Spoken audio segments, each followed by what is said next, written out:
Hi అండి, ఈరోజు restaurant style కాజు చికెన్ ఫ్రై ఎలా చేసుకోవాలో ఈ వీడియోలో అయితే చూసేద్దాం. సాఫ్ట్ అండ్ జ్యూసీ చికెన్తో క్రంచీ కాజుస్తో ఫ్రై రుచి అయితే అదిరిపోద్ది. దీనికోసం ముందుగా స్టవ్ వెలిగించుకొని కడాయి పెట్టుకున్నాక 2 టేబుల్ స్పూన్ల ఆయిల్ అయితే వేసుకోవాలి.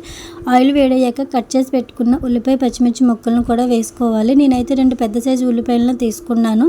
అలాగే కొంచెం కరివేపాకు కూడా వేసుకొని ఫ్రై చేసుకోవాలి. ఫ్రై అవుతున్నప్పుడే కొంచెం పసుపు అలాగే కొంచెం ఉప్పు వేసుకొని ఫ్రై చేసుకోవాలి. ఉప్పు పసుపు వేయడం వల్ల ఉల్లిపాయలు మెత్తబడి తొందరగా ఫ్రై అవుతాయి. ఉల్లిపాయలు గోల్డెన్ బ్రౌన్ కలర్ వచ్చేంత వరకు కూడా ఫ్రై చేసుకోవాలి.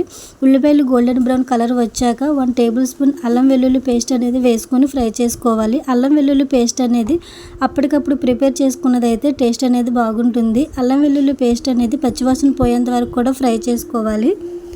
అల్లం వెల్లుల్లి పేస్ట్ ఫ్రై అయ్యాక ముందుగా క్లీన్ చేసి పక్కన పెట్టుకున్న చికెన్ అనేది వేసుకోవాలి.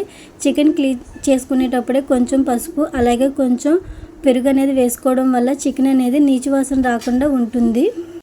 చికెన్ ఫ్రై అవుతున్నప్పుడు వాటర్ అనేది వస్తుంది కదా, ఆ వాటర్ అంతా పోయి ఆయిల్ పైకి తేలేంత వరకు కూడా చికెన్ అయితే ఫ్రై చేసుకోవాలి. ఇలా చికెన్ ఫ్రై అయ్యాక 1 టీ స్పూన్ కారం అలాగే కొంచెం గరం మసాలా పొడి అలాగే 1 టీ స్పూన్ ధనియాల పొడి అయితే వేసుకుని ఫ్రై చేసుకోవాలి. ఇవి ఫ్రై అయ్యాక మనం ఉప్పు కారం ఏమైనా ఎక్కువ తక్కువలు ఉంటే అడ్జస్ట్ అనేది చేసుకోవాలి. చికెన్ అనేది 90% కుక్ అయ్యాక జీడిపప్పు పలుకులు కూడా వేసుకొని ఫ్రై చేసుకోవాలి. జీడిపప్పు పలుకులు అనేది పూర్తిగా ఫ్రై అయ్యాక అలాగే చికెన్ నుంచి పూర్తిగా ఆయిల్ సపరేట్ అయ్యేంత వరకు కూడా ఫ్రై చేసుకోవాలి. ఇలా చికెన్ నుంచి పూర్తిగా ఆయిల్ సపరేట్ అయ్యాక గ్యాస్ అనేది ఆఫ్ చేసేసుకుంటే సరిపోతుంది. అంతేనండి, వేడివేడిగా రెస్టారెంట్ స్టైల్ కాజు చికెన్ ఫ్రై అయితే రెడీ అయిపోతుంది. సాఫ్ట్ అండ్ జ్యూసీ చికెన్తో క్రంచీ కాజుస్తో చికెన్ ఫ్రై రుచి అయితే అదిరిపోతుంది. ఈ ఫ్రై వేడివేడి అన్నంలోకి చాలా బాగుంటుంది. మీకు ఈ వీడియో యూజ్ఫుల్గా అనిపిస్తే మన ఛానల్ అయితే లైక్ చేసి సబ్స్క్రైబ్ అయితే చేసుకోండి. Thank you for watching.